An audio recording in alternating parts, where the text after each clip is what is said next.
जय श्री कृष्णा दोस्तों। हर हर महादेव। कैसे हैं आप सब? स्वस्थ और सुरक्षित होंगे। दोस्तों, शनिवार के दिन पीपल वृक्ष के नीचे एक दीपक लगाने मात्र से आपके सारे कष्ट मिट सकते हैं। कैसे, मैं आगे अपने वीडियो में बताऊंगी। आप पूजन करते होंगे, घर में आपने मंदिर भी होगा, आपके सभी भगवान आपने बिठा के रखे होंगे, जो भी आपके इष्ट होंगे उनकी पूजन करते होंगे, दीपक लगाते होंगे, सभी कार्य करते होंगे, धूप भी लगाते होंगे। करना भी चाहिए, लेकिन इतनी पूजन पाठ करने के बाद भी, इतने विधि विधान से हम पूजन करते हैं, व्रत भी करते हैं, सब तरह से भगवान को, अपने इष्ट को मनाते हैं, उसके बाद भी कभी हम परेशानियों से घिरे होते हैं। हमें समझ में ही नहीं आता कि हमसे ऐसी क्या गलती हो रही है। बिल्कुल, ये बात बिल्कुल सही है कि आप जानबूझकर कोई गलती नहीं करते, लेकिन अनजाने में कभी आप जाप करते हैं, यदि आपके मंत्रों का उच्चारण गलत हो जाए, ये आपका एक तरह से अनजाने में गलती होती है। आप दीपक लगाने में कोई गलती करते हैं। कभी कभी देखा है कि व्यक्ति अपने घर की सफाई तो पूरे मनोयोग से करता है, पूरा घर एकदम साफ और स्वच्छ होता है, लेकिन जो मंदिर भगवान का अपने घर में रख के रखा है, जिसमें अपने इष्ट को बिठा के रखा है, आसन दे के रखा है, वह मंदिर अपेक्षित छोड़ देते हैं। 2-3 दिन में कर लिया तो कर लिया, कभी वीकली कर लिया तो कर लिया, कभी महीनों ही उसमें सफाई नहीं होती, धूल पड़ी होती है, कभी जाले भी लग जाते हैं। ऐसे स्थिति में कैसे आपके इष्ट आप पर अपनी कृपा बना पाएंगे, आपकी मनोकामनाएं, आपके मनोरथ पूरे कर पाएंगे? क्योंकि जब आप उन्हीं को धूल भरा छोड़ के रखे हैं, परेशानी में छोड़ के रखे हैं, तो आप मान सकते हैं कि कैसे वो आपका अच्छा कर सकते हैं। वैसे वो भगवान हैं, करते ही हैं, लेकिन फिर भी सबसे ज़्यादा दोष इस बात का होता है जब हम अपने घर में बहुत सारे भगवान बिठा लेते हैं। हम जिनकी, और होता क्या है कि किसी ने गिफ्ट में, सबसे बुरी बात यही होती है कि आजकल फैशन हो गया है, चलन में आ गया है, ली और गणपति जी की मूर्ति आपने किसी को गिफ्ट कर दिया, तस्वीर गिफ्ट कर दिया, कहीं गए, आप तीर्थ गए, सबके लिए क्या लेना है, ठीक है, वहाँ जो जिस तीर्थ गए हैं वहाँ से भगवान की फोटो उठा लाते हैं, तस्वीर उठा लाते हैं, मूर्तियाँ उठा लाते हैं और सभी अपने रिश्तेदारों को, दोस्तों को गिफ्ट कर देते हैं। वह अपने मंदिर में विराजमान कर लेते हैं। कई तो यदि मंदिर में जगह नहीं होती, स्थान नहीं दे पाते, तो अपने बेडरूम में लगा लेते हैं, कई अपने किचन में लगा लेते हैं। उनको तो दोष लगता ही है, लेकिन उस कुछ परसेंट आपको भी उसका दोष लगता है। गिफ्ट देना गलत नहीं है, लेकिन जब हम कहीं बाहर जाकर और भगवान की प्रतिमा लाकर किसी दूसरे को, किसी रिश्तेदार को गिफ्ट करते हैं, दोस्त को गिफ्ट करते हैं, एक तरह से हम गलत करते हैं, अपने साथ भी और जिसको दे रहे हैं उसके साथ भी। क्योंकि वह उसका यदि सम्मान नहीं कर पाता तो उसका दोष आपको भी लगता है। इसलिए कभी भी ये गलती ना करें। आप कहीं बाहर जाते हैं, बिल्कुल आप जाएं और वहाँ से प्रसाद भी आपको उतना ही लाना चाहिए जो आप अपने घर में, वैसे प्रसाद लाने की परंपरा भी समाप्त होना चाहिए। क्योंकि हम जब यथोचित सम्मान प्रसाद को नहीं दे पाते हैं, प्रसाद का मतलब होता है भगवान का आशीर्वाद, हम लाकर रख देते हैं, जब घर पहुंचते हैं उसके 1-2 दिन तो हमें थकान निकालने में लग जाते हैं, उसके बाद हम सभी के घरों में वो प्रसाद पहुंचाते हैं। वहाँ गया, हो सकता है किसी को याद नहीं रहा और कहीं रख दिया, वो 8 दिन, 15 दिन, 20 दिन पड़ा रहता है, इसी तरीके से रखा रहता है, उस पर धूल जम जाती है, कभी चींटियाँ भी हो जाती हैं और वह प्रसाद बाहर डल जाता है। नहीं, ये गलत है।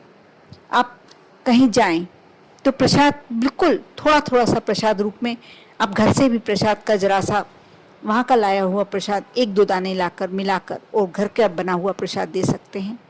घर में कुछ भी चीज़ें मिला लें, ड्राई फ्रूट्स मिला लें, जो आपकी इच्छा हो, जो आपकी श्रद्धा है, मिठाई के पेड़े जो आते हैं वह आप यहाँ अपनी स्थान से, घर से ले लें और उसमें थोड़ा सा प्रसाद की मात्रा रख कर दे सकते हैं।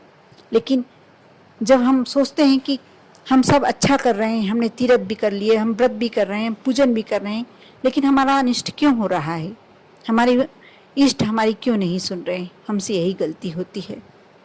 इसलिए हमें अपने घर में उतने ही भगवान विराजित करना चाहिए जितनों की हम पूजन कर सकते हैं। यदि एक भी रखा हुआ, यदि एक भगवान को भी हमने अपने घर में स्थान दे के रखा है, बिठा के रखा है, तो आप उनकी पूरी लगन से पूजन कीजिए, पूरी श्रद्धा से पूजन कर कीजिए। जरूरी नहीं है कि सभी भगवानों को, आप जिसको ज़्यादा मानते हैं आप अपने घर में उनको विराजित कीजिए और उनकी पूरी सेवा भाव से पूजन कीजिए, पूरे अपने घर के सदस्य के समान। बल्कि अपने घर के सदस्य के समान नहीं, आप ऐसे रहिए कि आप उनके घर में रह रहे हैं। अब देखना, आपको कुछ करना ही नहीं पड़ेगा, क्योंकि जब आपने भगवान को वो घर सौंप दिया, भगवान का वो घर मान लिया और आप उनके घर में रह रहे हैं, तो प्रभु के घर में आपके साथ कैसे अनिष्ट हो सकता है। आप अपने, जैसे अपने माता पिता की सेवा करते हैं वैसे उनकी सेवा कीजिए, उनको भोग लगाइए, उनके सामने दीपक लगाइए। ये तो हुई आपने अपने घर में मंदिर में कितने भगवानों को बिठा के रखा है और आप बाहर से लाकर लोगों को क्या गिफ्ट करते हैं। बिल्कुल गलत बात है। यदि कोई आपको गणपति जी की मूर्ति या कोई भगवान की प्रतिमा, फोटो देता है, तस्वीर देता है, तो आप हाथ जोड़कर निवेदन कीजिए कि नहीं, यदि आपके घर में जगह है, आप उनका सम्मान कर पाएंगे, आप उन्हें यथोचित उनके साथ न्याय कर पाएंगे, तो आप उनसे भगवान की प्रतिमा लीजिए, भगवान की फोटो, भगवान की मूर्ति लीजिए। नहीं तो मना कर दीजिए, हाथ जोड़कर बिल्कुल विनम्रता से बोलिए कि नहीं, मैं ये प्रतिमा नहीं ले सकता हूँ, किसी और को दे दीजिएगा, क्योंकि कहाँ इन्हें विराजित किया जाए ये स्थान मेरे अभी मन में नहीं आ रहा है, दिमाग में नहीं आ रहा है। इसलिए आप इन्हें उस व्यक्ति को दीजिए जो इन्हें अपने घर में स्थान अच्छे से विराजित कर पाएँ, इनका सम्मान कर पाएँ। सामने वाले व्यक्ति को बुरा तो बिल्कुल नहीं लगेगा, बल्कि भगवान का भी आपको आशीर्वाद प्राप्त होगा। इससे आप यह कभी भी नहीं मानना कि आप भगवान इससे रुष्ट हो जाएंगे, बल्कि भगवान इससे प्रसन्न होंगे कि हाँ, भगवान तो अपने अंदर होते हैं, हम सिर्फ दिखावे के लिए, मात्र के लिए पूजन करते हैं। आप यदि दिल से भी अपने अंदर जो आपके इष्ट बैठे हुए, मैंने पहले भी अभी एक वीडियो बनाया हुआ है, आप उसको पूरा देखिएगा, सुनिएगा, आप मान जाएंगे कि आपके अंदर ही पूरे भगवान विराजित हैं। आप यदि अपने आप को, जो अपने अंदर भगवान विराजित हैं, उनकी पूजन करते हैं, उनका भोग लगाते हैं, उनको सम्मान देते हैं, जब आप अपना सम्मान करना सीख जाएंगे, आप मान कर चलिए 33 कोटि देवी देवता का सम्मान आप कर पाएंगे। आपको जरूरी नहीं है कि आप दीपक लगाइए या भोग लगाएं, वो तो करना ही चाहिए। जब हम हिंदू धर्म में, सनातन धर्म में हमने जन्म लिया है, तो ये करना बहुत ज़रूरी है, क्योंकि हमारे ऊपर कोई अदृश्य शक्ति है, ये हमको मानना ही पड़ेगा। और है भी, जब आप उनकी पूजन करते हैं, उनसे कोई अपनी मनोकामना पूरी करने के लिए विनती करते हैं, आपकी वह मनोकामना अवश्य पूरी करते हैं, आपके ऊपर उनका आशीर्वाद बना रहता है। आपके घर में कोई भी आकस्मिक दुर्घटना नहीं होती, कोई भी अनिष्टकारक घटनाएं होने वाली भी होती हैं, बड़े रूप में होने वाली होती हैं, छोटे रूप में होकर टल जाती हैं। मैं पीपल के वृक्ष की बात कर रही थी। जैसे गीता में कृष्ण ने कहा है कि वृक्षों में मैं पीपल का वृक्ष हूँ। आपने कभी गीता पढ़ी हो या सुना हो गीता ज्ञान, आप सुनना या पढ़ना।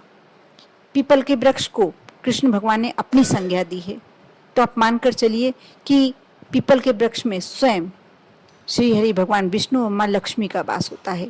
आप शनिवार के दिन यदि पीपल देव को नमस्कार ही कर लेते हैं, छू भर लेते हैं, तो आपका माँ लक्ष्मी की और श्री हरि भगवान विष्णु की कृपा होने लगती है।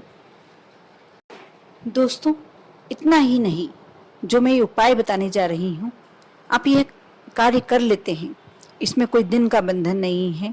आप किसी भी शुक्ल पक्ष से शुरू करें, चाहे कृष्ण पक्ष से शुरू करें, आप कोई से भी माह से शुरू कर सकते हैं। कोई बड़ा महीना कोई नहीं, कोई छोटा महीना नहीं। अब जब आपको लगे कि आपको शुरू करना है, आपको ये कार्य 11 शनिवार करना होगा। आप सुबह जाएं, जब आप सुबह स्नान कर लेते हैं शनिवार के दिन, आप स्नान करने के बाद एक कलश, हाँ एक बात और बता दूं मैं कि कलश तांबे का नहीं होना चाहिए। यदि आपके यहाँ स्टील का कलश है, मतलब लोहे का कलश है, तो सर्वश्रेष्ठ। और नहीं तो आप पीतल का कलश ले सकते हैं, लेकिन आपको तांबे का कलश नहीं ले जाना है। एक कलश में थोड़ा सा जल भर लें और यदि कच्चा दूध आपके पास है तो थोड़ा सा कच्चा दूध और कुछ भी मीठा, थोड़ी सी शक्कर, थोड़ा सा गुड़ आप जल में डाल लें। यदि आपके पास भोग लगाने के लिए कुछ मीठा है, यदि आपकी मिठाई स्वरूप आप ले जा सकते हैं, एक पेड़ा, एक बर्फी, यदि सफ़ेद रंग का कुछ भी मिष्ठान, तो आप कर देखिए। यदि नहीं ले जा सकते हैं कोई बात नहीं, थोड़ी सी शक्कर ले जाइए। आपको सुबह जाना है, जब आपने स्नान कर लिया, जब आपको टाइम मिले, आप पीपल देव के जड़ में इस जल को समर्पित कीजिए, जिसमें थोड़ा सा कच्चा दूध मिला हुआ है, थोड़ी सी शक्कर मिली हुई है।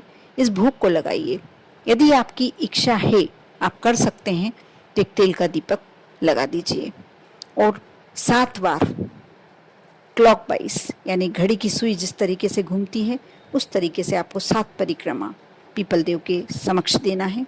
अब बिल्कुल मत सोचिए। और एक बात और बता दूं कि जितना पुराना वृक्ष होता है और किसी मंदिर के प्रांगण में होता है, किसी मंदिर के एरिया में होता है, तो सर्वश्रेष्ठ होता है।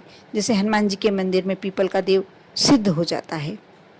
और आप 7 परिक्रमा करके जो अपने मन की आपकी मनोकामना है, आप पीपल देव के समक्ष बिल्कुल आंख मीच कर और अपने जो भी मन की कामना है, यदि आप बहुत ज़्यादा कष्ट में हैं तो भी आप अपनी मन की जो भी मनोकामना है, जो भी आपकी परेशानी है, जो भी आपकी समस्या है, पीपल देव के समक्ष कहें। 7 परिक्रमा आपने कर ली, उसके बाद अपने मन की इच्छा पीपल देव के समक्ष रखी। दीपक तो आपने पहले ही लगा दिया, आप घर आ जाएं। आपको शाम की समय, सूर्यास्त के बाद, आप जब भी आपको समय मिलता है, शाम को जाएं और एक दीपक, आप सुबह तो आपकी इच्छा हो तो लगाएं, नहीं लगाना है तो नहीं लगाएं। लगाएंगे तो भी बहुत अच्छा है, नहीं लगा पाते हैं तो कोई प्रॉब्लम नहीं है। शाम की समय आपको अवश्य दीपक ले जाना है, वहाँ लगाएं पीपल देव के समक्ष और हाथ जोड़कर फिर से विनती करें कि प्रभु, आप में कहते हैं श्री हरि भगवान विष्णु का वास है, आप में कहते हैं माँ लक्ष्मी का वास है, और आप में कहते हैं 33 कोटि देवी देवता विराजते हैं। आप मेरे इस कष्ट को आप ही दूर कर सकते हैं और आपको ही दूर करना है। इसी इच्छा से मैं आपके पास आई हूँ और आपको मेरी इस मनोकामना को अवश्य पूरा करना है। इस तरीके से आप विनती करें और घर आ जाएं। आप ऐसा 11 शनिवार आपको करना ही पड़ेगा। किसी शनिवार यदि आप किसी कारण से चूक जाते हैं, और ऐसा नहीं है महिलाएं नहीं कर सकती हैं, महिलाएं भी कर सकती हैं। यदि पुरुष करते हैं तो श्रेष्ठ होता है, लेकिन आप महिला हैं, वो करना चाहती हैं, क्योंकि कई महिलाएं मुझे कमेंट्स में पूछती है कि हम इस पूजन को कर सकते हैं क्या। तो मैं इसमें खुद से ही बता रही हूँ कि आप कर सकती हैं। यदि आपके घर में कोई पुरुष है वो कर सकता है तो बहुत ही अच्छी बात है, नहीं कर सकता तो आप भी कर सकती हैं, कोई प्रॉब्लम वाली बात नहीं है। आप इस उपाय को कर देखें।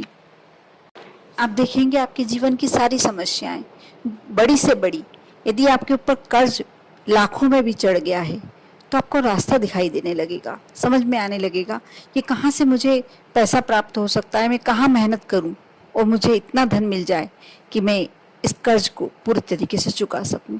या और भी कोई समस्या, घरेलू समस्या, कलह संबंधी समस्या, बीमारी संबंधी समस्या, अब जो भी समस्याएं हैं, पीपल के वृक्ष के नीचे, जितना पुराना वृक्ष होगा उतना ही अच्छा है।